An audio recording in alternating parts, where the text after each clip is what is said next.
إن الحمد لله نحمده ونستعينه ونستغفره ونستهديه ونعوذ بالله من شرور أنفسنا ومن سيئات أعمالنا إنه من يهده الله فلا مضل له ومن يضلل فلا هادي له أشهد أن لا إله إلا الله وحده لا شريك له وأشهد أن محمدا عبد الله ورسوله لا نبي ولا رسول بعده اللهم صل وسلم وبارك عليه وعلى آله وأصحابه ومن تبعهم بإحسان إلى يوم القيامة عباد الله أوصي نفسي وإياكم بتقوى الله اتقوا الله حق تقاته ولا تموتن إلا وأنتم مسلمون معاشر المسلمين jamaah Jumat yang insyaallah mudah-mudahan kita semua senantiasa diberkahi dan dirahmati oleh Allah Jalla Jalaluhu Subhanahu wa Ta'ala.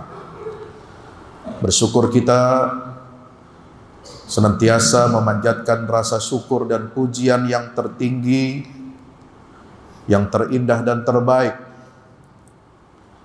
hanya kepada Allah Jalla Jalaluhu Subhanahu wa Ta'ala.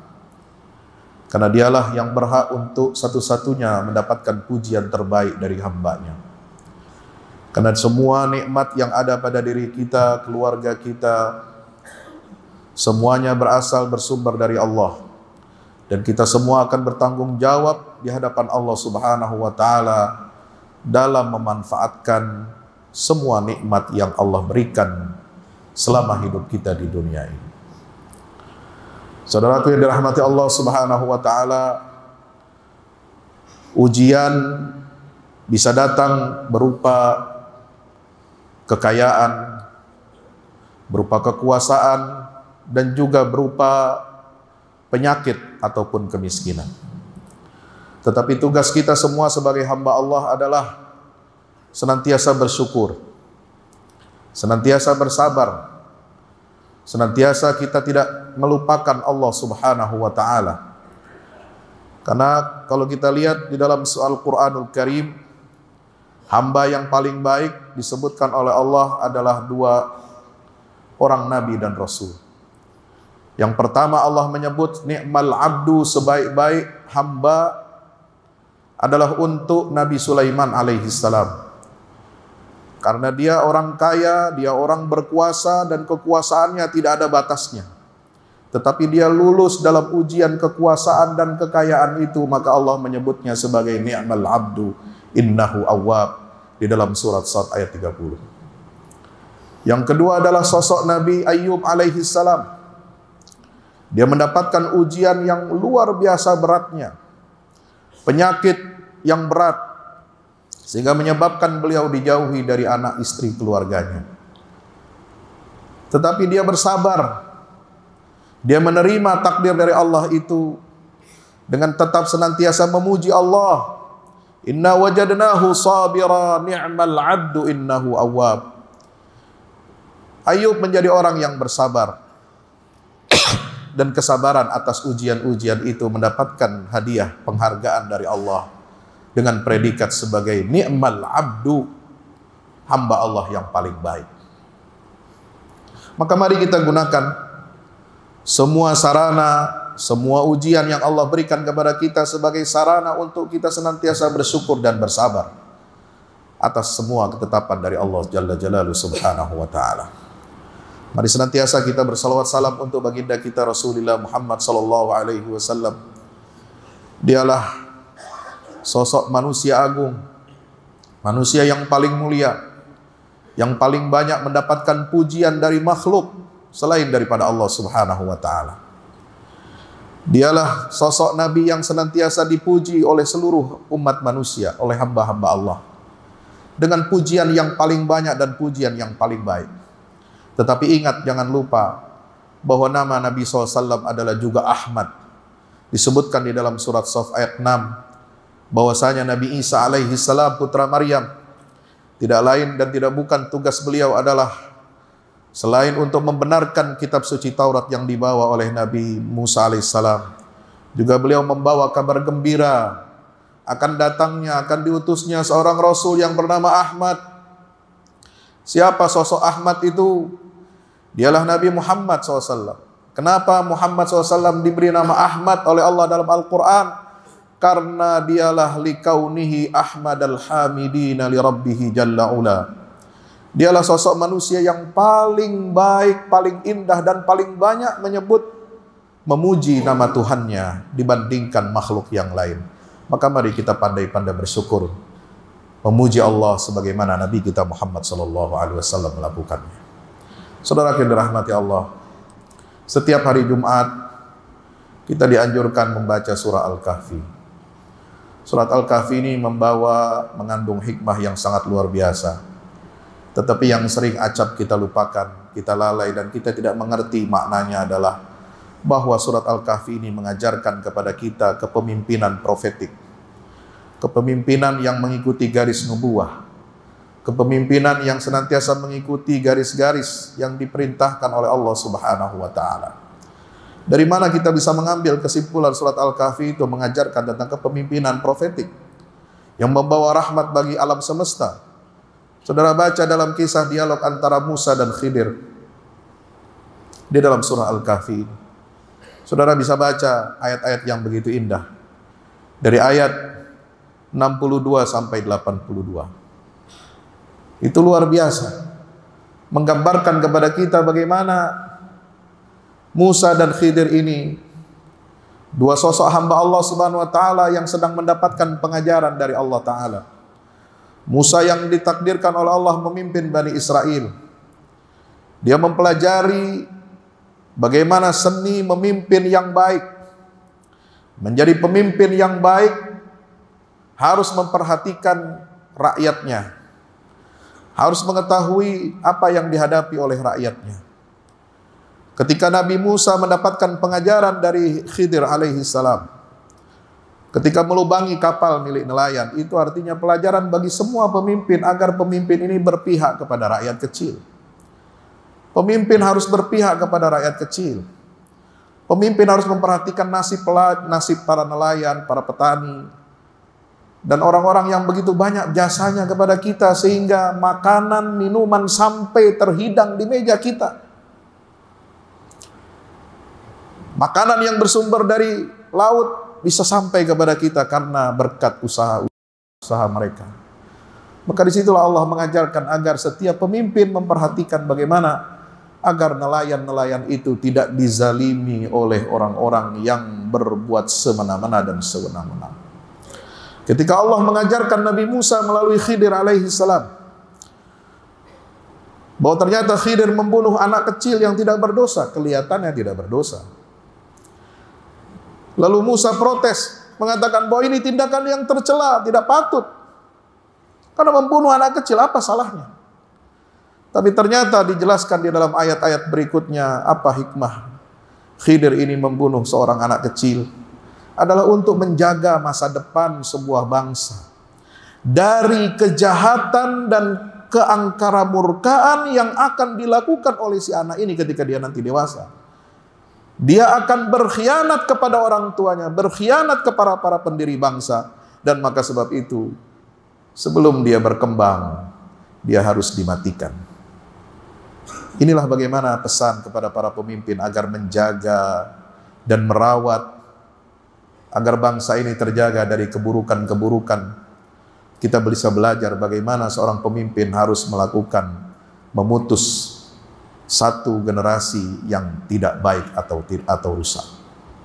Demikian pula ketika Khidir mengajarkan kepada Musa alaihissalam untuk membangun kembali, menegakkan kembali dinding yang hampir roboh. Karena diberitahukan oleh Allah Ta'ala bahwa di bawah dinding itu ada harta pusaka milik dua anak yatim, yang mana kedua orang tua daripada anak yatim ini adalah orang saleh. Ketika Allah menitipkan masa depan anak yatim ini kepada Khidir agar dijaga harta pusakanya, itu merupakan pesan yang luar biasa dari Allah Subhanahu wa Ta'ala, agar pemimpin ini dapat melakukan investasi yang besar untuk masa depan, masa kebaikan generasi-generasi dari satu bangsa, di mana generasi itu adalah generasi yang saleh. Maka tidak boleh disia-siakan orang-orang saleh ini, tidak boleh dimatikan kreativitasnya. Dan dia harus mendapatkan kehidupan yang layak, walaupun kedua orang tua biologisnya sudah tidak ada, maka negara wajib untuk melindungi dan merawat aset bangsa yang sangat baik ini. Saudara yang dirahmati Allah, belum lagi kisah tentang Zulkarnain, itu semua adalah bagaimana kita belajar tentang kepemimpinan yang baik untuk menjadi rahmat bagi seluruh alam semesta. Ketika Zulkarnain diminta oleh penduduk sebuah negeri yang tidak mengenal peradaban, yang mereka terancam oleh serangan bangsa Ya'juj dan Ma'juj, mereka mohon kepada Zulkarnain atau raja penguasa timur dan barat. Tidak disebutkan siapa sosok orang ini, namanya, tempatnya, tahun kelahirannya. Tetapi Allah mengagungkan raja yang adil ini, penguasa timur dan barat ini, ketika penduduk satu negeri memohon bantuannya. Kami akan memberikan imbalan apa saja, harta apa saja untuk engkau, wahai baginda raja. Dengan syarat engkau bisa membangun tembok yang akan menghalangi kami dari serangan orang-orang jahat itu. Tetapi raja yang adil ini tidak pernah meminta balasan dari hamba Allah.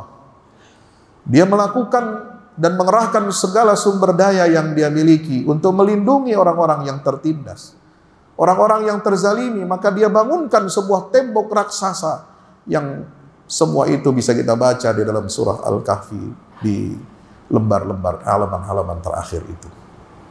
Yang maha dirahmati Allah Subhanahu wa taala.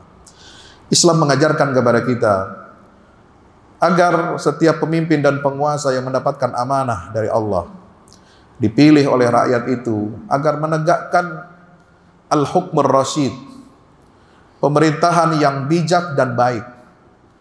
Ini sebagai antitesa dari al-hukmul fasid, pemerintahan yang rusak, pemerintahan yang korup. Kenapa di dalam ajaran Islam diperkenalkan al-hukmur rasyid? Dan itu dipakai, istilah itu menjadi sebuah istilah yang paten untuk menyebut era kepemimpinan orang-orang terbaik setelah baginda Rasulullah sallallahu alaihi wasallam. Mereka adalah al-khulafa ar-rasyidun, para khalifah yang bijaksana, yang tertunjuki, terbimbing oleh Allah Subhanahu wa taala dan menegakkan al-hukmur rasyid, kepemimpinan yang baik, kepemimpinan yang bijak, kepemimpinan yang jauh dari kerusakan, jauh dari korupsi. Saudara yang dirahmati Allah Subhanahu wa taala, istilah ini sering digunakan dalam konteks politik modern dan pemerintahan untuk menggambarkan bagaimana sebuah sistem pemerintahan yang berorientasi pada keadilan, transparansi, akuntabilitas dan kesejahteraan masyarakat. Ini pilar-pilar dari pemerintahan yang profetik. Kepemimpinan yang menjadi rahmatan lil alamin harus memiliki dan menegakkan nilai-nilai. Yang pertama adalah keadilan, menerapkan hukum dan kebijakan yang adil bagi seluruh warga negara tanpa diskriminasi. Yang kedua adalah transparansi, yaitu adanya keterbukaan dalam pengambilan keputusan dan proses pemerintahan, sehingga masyarakat itu bisa mengawasi dan memahami kebijakan yang diterapkan. Yang ketiga adalah akuntabilitas, di mana pemimpin dan pejabat publik bertanggung jawab atas tindakan dan keputusan mereka. Tidak ada satupun jabatan dan kekuasaan itu yang tidak bisa dipertanggungjawabkan. Harus akuntabel. Setiap kebijakan yang diambil, sepeser uang yang dikeluarkan dalam anggaran itu harus bisa dipertanggungjawabkan. Kemana dia? Dipergunakan untuk apa? Dan hak rakyat warga negara untuk mengetahui dan dapat menuntut pertanggungjawaban dari setiap uang yang digunakan oleh para pejabat. Saudara yang dirahmati Allah Subhanahu wa taala, para pemimpin dan pejabat itu juga harus siap untuk menerima kritik serta memberikan laporan-laporan pertanggungjawaban kepada publik. Maka disitulah adalah fungsi pengawasan yang ada di lembaga seperti Dewan Perwakilan Rakyat. Yang keempat ada pilar yang namanya partisipasi masyarakat atau musyarakah ar-ra'iyah. Dalam pemerintahan yang baik dan bijak itu, masyarakat didorong untuk terlibat dalam proses pengambilan keputusan, apakah melalui awalnya melalui proses pemilihan umum maupun bentuk partisipasi politik lainnya. Yang kelima, ini adalah pilar yang menjadi tulang punggung dari terciptanya pemerintahan yang bijak dan baik, yaitu mewujudkan kesejahteraan umum. Tidaklah seorang pemimpin diangkat dan dipilih oleh rakyat kecuali untuk tujuan ini.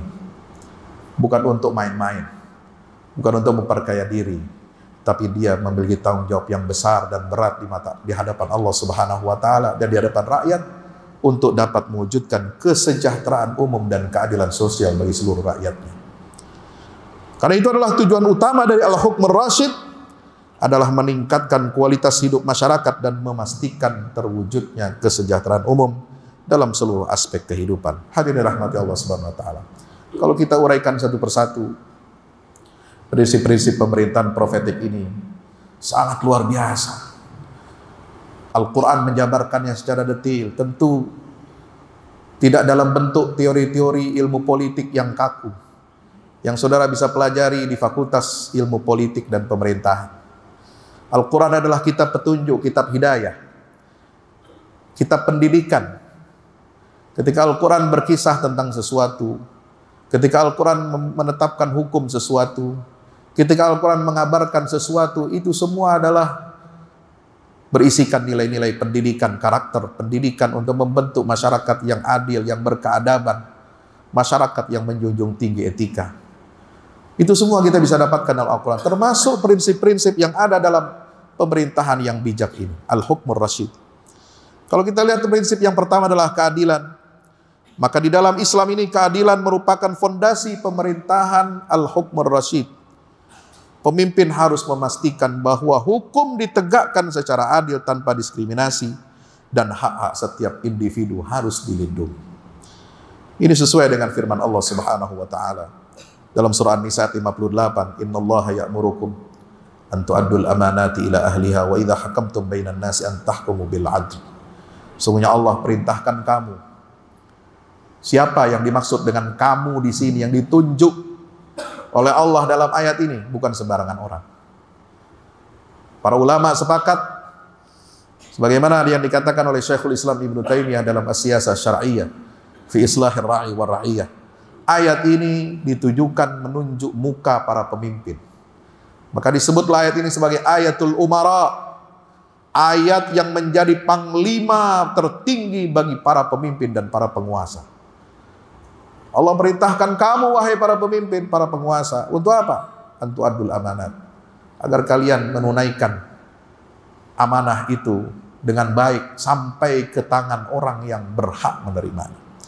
Wa idza hakamtum bainan nasi an tahkumu bil 'adl, dan jika kamu memutuskan perkara, maka putuskanlah perkara itu dengan seadil-adilnya dan memberikan kepuasan bagi seluruh warga. Al-Quran juga surah Al-Maidah menyatakan, wala yajrimannakum syana'anu qaumin ala alla ta'dilu i'dilu huwa aqrabu littaqwa. Surah Al-Maidah ayat 8. Janganlah kebencian kamu kepada suatu kaum menyebabkan kamu berbuat tidak adil. Kebencian tidak boleh, atau ketidaksukaan kita tidak boleh mempengaruhi setiap kebijakan yang diambil oleh seorang pemimpin. Kita boleh berbeda pendapat, kita boleh keras untuk berbeda sudut pandang dalam mengambil kebijakan, apakah pemimpin dengan rakyatnya, atau dengan ilmuwan, atau dengan ulama dan sebagainya. Tapi itu tidak boleh menyebabkan kita berlaku tidak adil kepada orang yang berbeda paham dan berbeda pandangan dengan kita. Maka Allah mengatakan, i'dilu, berlaku adillah. Ini perintah obligatif yang wajib untuk ditegakkan oleh setiap pemimpin. Sebagaimana firman Allah, ya ayyuhalladzina amanu kunu qawwamina lillahi syuhada bil qist. Wahai orang-orang yang beriman, tegakkanlah segala urusan yang ada dalam kehidupanmu itu dengan adil. Demikian pula surah An-Nahl ayat 90, Allah perintahkan pada kita, innallaha ya'muru bil adli wal ihsan. Itu ayat yang dibaca oleh para khatib setiap akan mengakhiri khutbah Jumat. Yang kedua, kepemimpinan yang ar-rasyid ini, kepemimpinan yang baik ini harus memiliki kemampuan atau kafaah, kompetensi, pengetahuan dan keterampilan yang diperlukan untuk menjalankan tugasnya dengan baik. Pemimpin harus mampu membuat keputusan yang bijak dan efektif dalam memimpin masyarakatnya. Itulah pesan yang tertuang di dalam Al-Quran dalam beberapa ayat. Surah Al-Baqarah ayat 247 misalnya, ketika berbicara tentang Talut, kemunculan seorang pemimpin dari Bani Israel. Wazadahu bastatan fil ilmi wal jism. Kompetensi yang harus ada dalam seorang pemimpin adalah memiliki kekuatan fisik dan kekuatan ilmu pengetahuan. Atau perkataan Nabi Yusuf yang direkam di dalam surat Yusuf ayat 55-56. Ij'alni ala khazainil ardi inni hafizun alim. Aku memiliki kemampuan untuk menjaga aset-aset negara. Dan aku memiliki ilmu bagaimana dapat menangani krisis yang akan mengintai dan mengancam kehidupan bernegara ini. Atau surat Al-Qasas ayat 26. Inna khaira man ista'jartal qawiyul amin. Ucapan dua orang putri Nabi Syuaib ketika mereka mengusulkan kepada ayahandanya untuk mempekerjakan Musa, seorang pemuda Bani Israel. Apa alasan mereka? Minta ayahnya mempekerjakan Musa karena sebaik-baik orang yang engkau dapat mengambil manfaat dari tenaganya adalah Al-Qawi, orang yang kuat fisiknya, kuat kehendaknya, kuat tekadnya, dan Al-Amin, orang yang amanah dan bisa dipercaya. Yang ketiga, kepemimpinan yang berorientasi pada kesejahteraan umum. Kebijakan yang diambil harus bertujuan untuk meningkatkan kualitas hidup, menciptakan lapangan kerja, dan memenuhi kebutuhan dasar masyarakat. Inilah yang diajarkan oleh Allah dalam Al-Quran dalam surah Thaha ayat 118-119, di mana Allah mengajarkan kepada Nabi Adam. Adam, sebelum turun ke dunia ini, sebelum diturunkan ke bumi, diajari dulu oleh Allah bagaimana mengelola bumi itu dengan baik. Untuk tinggal di dalam surga, melihat kehidupan yang ideal, yang sempurna. Apa kata Allah?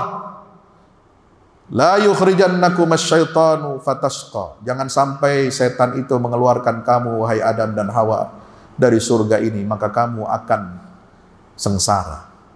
Kalau tidak mengikuti aturan Allah, hidup kita akan sengsara di dunia dan di akhirat. Kenapa? Innalaka alla tajua fiha wa la ta'ra wa annaka la tazma'u fiha wa la tadha. Sebab di surga kamu merasakan kehidupan yang ideal, dan kehidupan ideal itu harus kamu copy paste dalam kehidupan kamu mengelola dunia nanti itu. Bagaimana di dunia ini, di bumi ini, kamu tidak boleh apa? Tidak boleh kamu itu merasa lapar. Tidak boleh merasa kehausan. Tidak boleh telanjang, tidak berpakaian, dan tidak boleh kepanasan, tidak punya tempat tinggal, atap rumah untuk menaungi kehidupan kita. Maka disitulah para ahli mengatakan ini ayat yang merupakan dasar terpenuhinya kebutuhan dasar hidup manusia.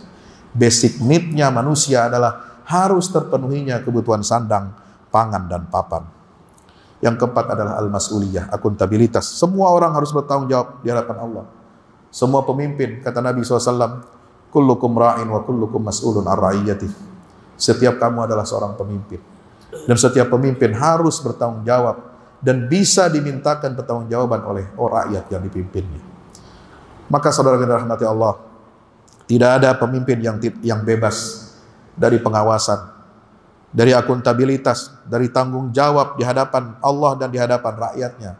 Sebagaimana dalam sunnah-sunnah Nabi kita Muhammad SAW itu diajarkan kepada kita, tidak boleh kita berlaku lacur, berkhianat, dan curang. Saudara yang dirahmati Allah, yang kelima adalah musyawarah. Konsep pemimpin yang baik itu, dia harus berkonsultasi dengan orang-orang yang berkompeten, mendengarkan pandangan masyarakat sebelum mengambil keputusan-keputusan penting. Ini untuk mencerminkan partisipasi masyarakat dalam proses pengambilan keputusan. Itu juga sesuai dengan ruh firman Allah Subhanahu wa taala, semangat yang ada di dalam Al-Quran surah Ali Imran ayat 159. Wasyawirhum fil amri. Nabi Muhammad diperintahkan oleh Allah untuk bermusyawarah dengan para sahabatnya sebelum mengambil keputusan apapun. Demikian pula dalam surat Asy-Syura 38, wa amruhum syura bainahum. Ayat 38 surat Asy-Syura ini menggambarkan bagaimana kriteria orang-orang mukmin yang baik. Walladzina istajabu li rabbihim wa aqamus salata wa atawuz zakata wa amruhum syura bainahum. Masyarakat beriman yang baik itu bukan hanya yang sholat saja, bukan hanya yang zakat, bukan hanya yang taat memenuhi perintah Allah, tetapi juga dia harus menegakkan musyawarah dalam kehidupannya sehari-hari. Juga menjunjung tinggi keadaban dan etika. Pemimpin harus memiliki akhlak yang baik dan etika yang tinggi. Sikap jujur, amanah, dan menghormati orang lain adalah prinsip penting yang dipegang oleh setiap pemimpin. Dan Islam mensyaratkan akhlak yang baik untuk menjadi teladan bagi masyarakatnya. Sebagaimana Allah berfirman tentang Nabi kita Muhammad SAW, laqad kana lakum fi rasulillahi uswatun hasanah liman kana yarjullaha wal yawmal akhir wa dzakarallaha katsira. Al-Ahzab ayat 21. Mudah-mudahan Allah Subhanahu wa taala membimbing kita, memberikan hidayah dan taufiknya kepada kita semua, dan juga kepada para pemimpin-pemimpin negeri ini, negeri yang kaya raya, negeri yang banyak sekali mendapatkan karunia dari Allah Subhanahu wa taala. Yang kurang dari negeri ini adalah satu, kurangnya pemimpin yang amanah, kurangnya pemimpin yang mau bertanggung jawab di dunia dan akhirat di hadapan Allah Subhanahu wa taala. Mudah-mudahan Allah hadirkan pemimpin yang seperti itu kepada kita, dan Allah kuatkan hati dan tekad para pemimpin kita. Kita selalu doakan kebaikan untuk mereka, agar setiap kebaikan, kebijakan yang dihasilkan oleh para pemimpin itu, kita pun mendapatkan pahala kebaikan dari Allah Subhanahu wa taala. Barakallahu li wa lakum fil Qur'anil azim. Wa nafa'ani wa iyyakum bima fihi minal ayati wa dzikril hakim. Aqulu qawli hadza fastaghfirullaha wal ghafurur rahim.